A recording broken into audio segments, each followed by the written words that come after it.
why. But in fact, there are many great misunderstandings in politics. Now, let us be absolutely clear about this question. I was never anti-Semitic, and I'll define anti-Semitic. By that I mean someone who attacks Jews on account of race or on account of religion. I had a quarrel, not with all Jews, but with some Jews about one subject, whether there should be a Second World War or not. Now, coming back from the First World War, after that time in the air and in the trenches and in the loss of all my friends, I was very strongly against another war. And it seemed to me, rightly or wrongly, that's a question we could debate, that certain Jews were trying to provoke a Second World War because their compatriots or co-religionists were admittedly having a very bad time in Germany. Now, I do not think that a minority in this country should pursue a policy contrary to the national interest, which can, and in fact which did, result in the loss of 50 million lives. That gave rise to a very bitter quarrel of the period, in which harsh things were said and harsh things done, because they attacked our meetings. But I was not before that, and I have not been since, or even at the time, was not anti-Semitic, because not all Jews were involved, but only some.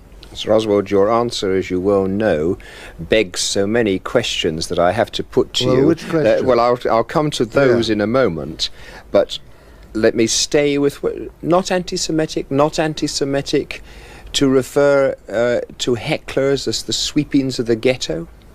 Well, the people who had just come in, they're very rough, these meetings, then shouting every insult, every abuse at the speaker, and he sees that they have just come in from Central Europe, from totally different conditions, to break up another meeting, gives them a rough answer. I might have said that to any foreigners who came in to try and break up an English meeting. Of course it was rough. People don't understand now in those great mass meetings, which some people were trying to break up. And the speaker had to hold his own, and if you saw that they'd come from another country to break up an English meeting, you gave them a rough answer. You say that your argument with them was that you wished to prevent a Second World War. Certainly. Would not your arguments have been better addressed to Hitler?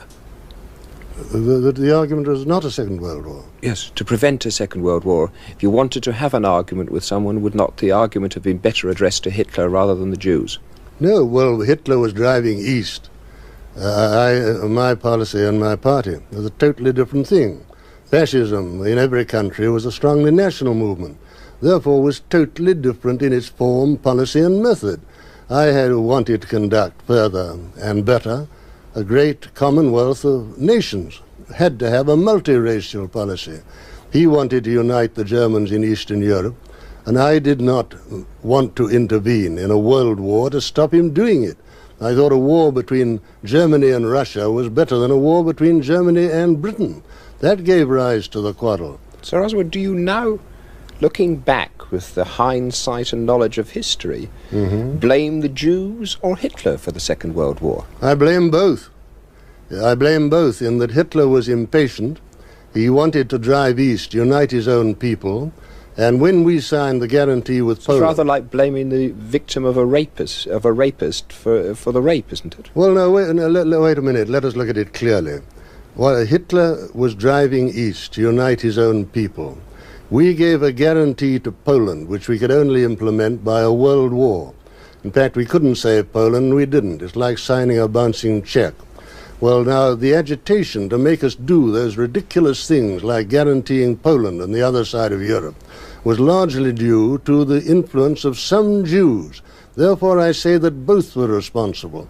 Hitler for driving east before he had got a diplomatic arrangement with us, Jews for gradually persuading us, or the British people or government, to do absurd things which were bound to result in war. All those people made tremendous mistakes. I was against both mistakes. I'm against the persecution of Jews or any other minority. I am also against giving guarantees which you cannot honor.